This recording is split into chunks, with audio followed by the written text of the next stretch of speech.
Euzu billahi mineşşeytanirracim. Bismillahirrahmanirrahim. Elhamdülillahi rabbil alamin ve salatu vesselamü ala rasulina Muhammedin ve ala alihi ve ashabihi ecmaîn. Jirlerinin köklerinin Rabbisina, bizlerini yoktan var kılgan Allah subhanahu ve teala'ga köngül türlerimizden çıkan selamlarımız irişse idi.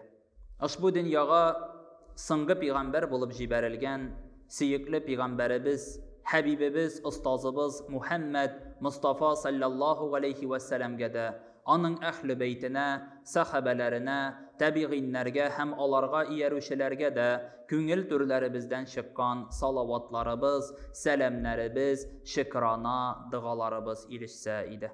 Gazizdin kardeşlerim, hürmetli Müslümanlar, Esselamu Aleyküm ve Rahmetullahi ve Berekatuh. Adem balası, dünyalıkta yaşaganda, her vakitte da Allah Rabbimizin kuşkanların ötep, tıyganlarından tıyılıp yaşarga tırışaq.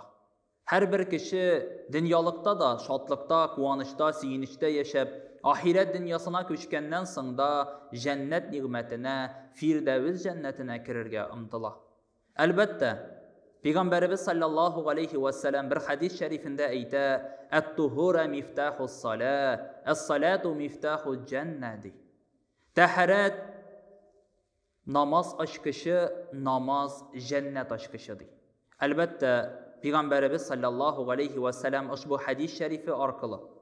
Bu dünyada yaşaganda taharetli bulup yaşagaş, şistalık, paklık bilen yaşagaş, namaz, amel kılgandan soň, gıybedet kılgandan soň cennetke kirerge mümkinlik barlığın anlata.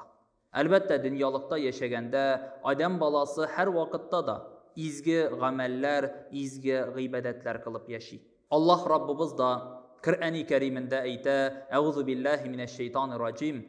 Kad eflehel mu'minun ellezine hum fihi salatihil haşiğud." Allah Rabbimiz eyte, "Şuşunday müminlerdi. Mengilik gazaptan qıtılıp saadetke erişirler.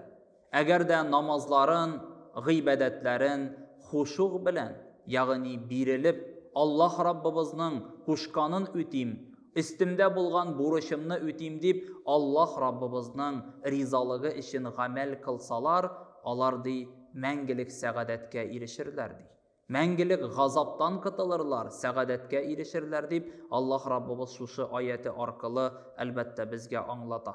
Her birimizning de üstimizdeki buruş kinge 5 vakit namaz gıybedetin tırgızu. Namaz gıybedeti her birimizning de üstimizdeki buluş bulup tura. Müslüman bendesinin üstünde 5 amel gıybedet var.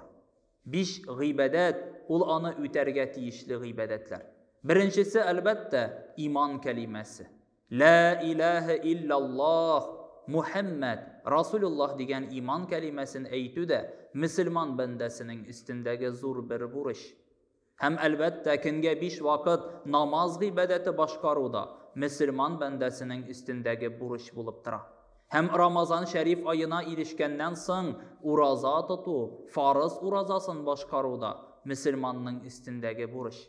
Hem elbette eğer de baylığı, mümkinligi bulsa Adem balasının şuşu mal mülketinden fakir miskinlerge iliş çıgarıp zekat sadakası biri de Müslümanның buruşu. Hem selametligi bulsa, baylığı bulsa haç seferi kılu da Müslümanның üstündeki zor bir buruşlar. Allah Rabbimiz şuşu gıybedetlerini, şuşu gamellerini tırgızırga nasiplardan kılsa idi. Gamel gıybedette vakitlarımızını uzdırıp Allah Rabbimizga yakın ayırga, Allah Rabbimizning suygan bendelerinden nasip bulsa idi. Esselamu Aleyküm ve Rahmetullahi ve Berekatuh.